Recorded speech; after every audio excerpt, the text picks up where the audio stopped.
I saw in Anne's house the preparations for Mary's admittance into the temple. It was made the occasion of a great feast. 5 priests had assembled. They were about to perform a sacred ceremony over the child Mary, a kind of examination as to whether she was sufficiently mature in mind to be admitted to the temple.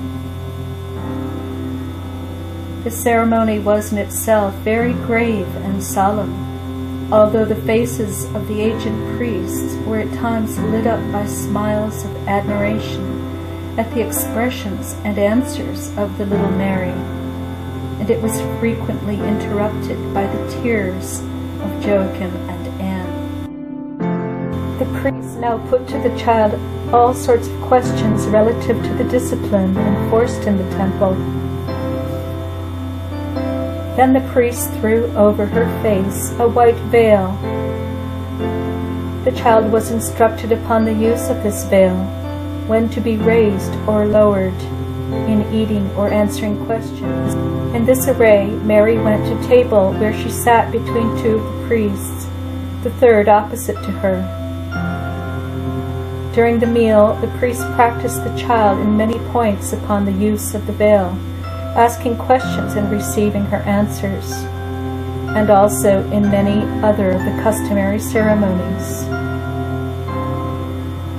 Mary excited their admiration by all that she did and said.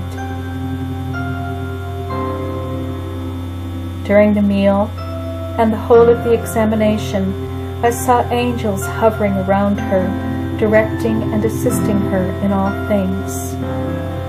After the repast, she was clothed anew before the altar in the next room.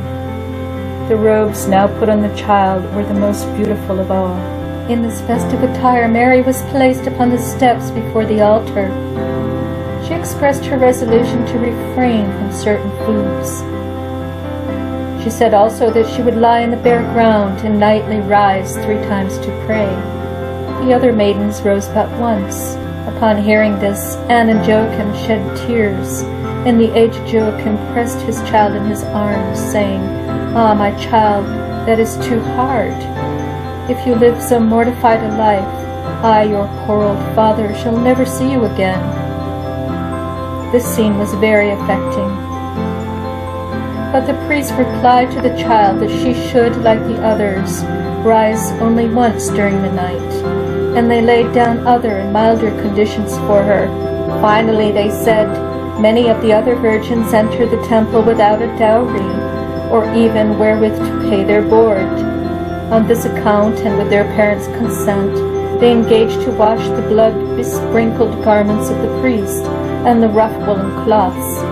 This is very heavy work, and not accomplished without bleeding hands. But you will never be called upon for such services, since your parents are able to maintain you at the temple.